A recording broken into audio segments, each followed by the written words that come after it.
Hello to the readers of Vogue Taiwan.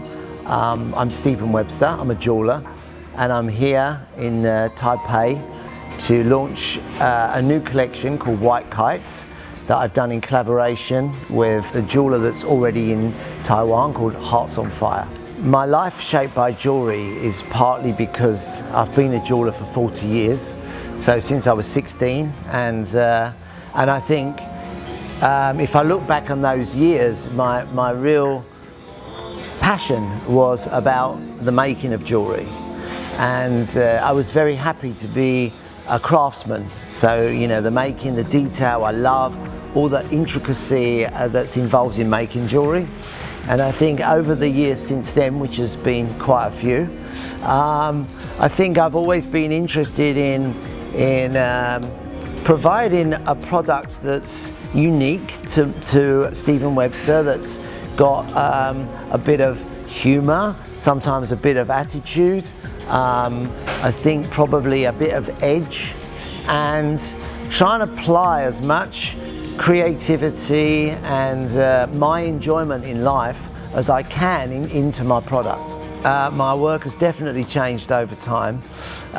If I look back at my work, you know, even 10 years ago, I think it always moves, because it's really important to me that we keep moving. And you know, I don't want to be static. Even though I've been in the business for a long time, I feel that we're still a young brand.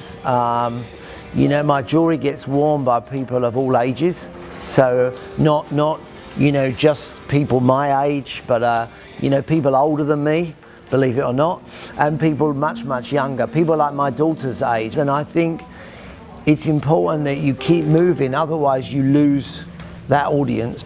You know, my next collection will be nothing to do with the flower. I think what was important for me on that particular collection, Love Me, Love Me Not, was taking something that's so iconic in jewelry, like a flower. And I've not really, years ago, I did a flower collection that was very sharp, and it was called Wild Rose. And it was, to be honest, more about the thorns than the flower. And I think this is sort of taking something that's iconic and reinterpreting it. And Love Me, Love Me Not is much more about the story than the fact that it's a flower. It's that thing that every culture seems to know, you know, about this sort of, does he love me not? And it's such a bizarre thing. And I thought, well, I think that's a good basis for me to start jewelry, because it's a good story. And also it's a flower, but it's quite important that it isn't just a flower. There's one part that's missing. There's one part that's detached, and that's probably the part that I'd say is Stephen Webster. They're from a lot of places, my inspirations. I mean, sometimes it's reading, sometimes it's visiting, a trip. You know, I was saying to you last night, I went to the seafood market. I'm always photographing things.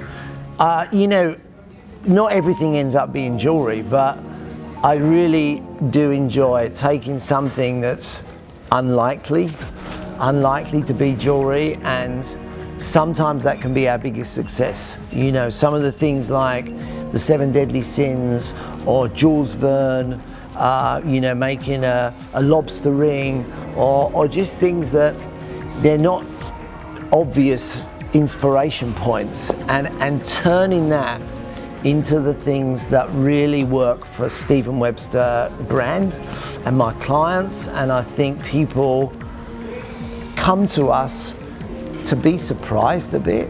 They want jewelry to be jewelry. They want to wear it and feel good and feel glamorous, but I think it's also a little bit provocative, and the people who wear the jewelry quite like talking about it. I mean, I've had at different times people that might feel right for the jewelry, you know, because you sort of think, well, you know, what would this woman be? You know, is this woman going to be quite bold, or is she going to enjoy being a bit creative with what they wear or what they do?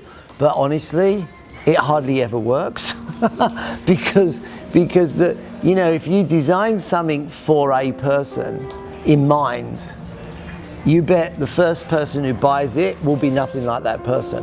But I guess we end up with certainly people who really enjoy wearing jewelry, that's for sure. If you don't, you're probably not going to wear Stephen Webster jewelry. So I don't really have one person. I don't have a single muse. Probably my classic crystal haze ring, because at the time it was something that just really wasn't being done. I was creating a look that was by putting layering stones together, and I got a lot of criticism from the industry because that wasn't pure enough, but it looked really good, and it really wasn't successful at first, but it started to get bought by, I want to say, very kind of iconic people. Like Madonna bought one, and then Tory Burch bought one, and then all these kind of New York crowds, suddenly it was the ring to have, and it really put us on the map. So of course it's an important ring for me, and we call it our classic because it's run for so long. And actually the design is quite simple, the lines are quite simple. The complexity was creating something that had this sort of unusual look that was, in the end, looks quite simple. And I guess maybe that's important in design anyway.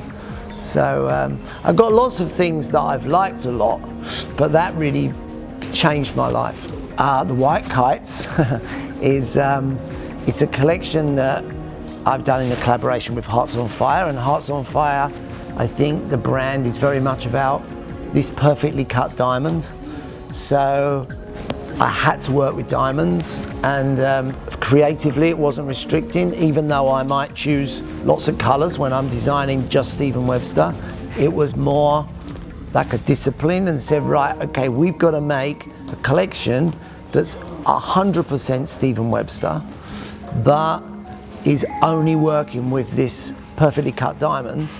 And that was it. That was the only really difference between working completely on my own collection or working with a collection in collaboration. And I've done other collaborations before, sometimes with an artist, sometimes with, all different things. And I think you kind of get focused on the fact that there's other things to take into account, but that doesn't change the way that I start a collection. I would start the collection from scratch and think, what does this collaboration want from Stephen Webster? And then I can put that into it and use whatever the other collaborative element is. I'm wearing this. I don't normally wear this ring, by the way. This is a white kite.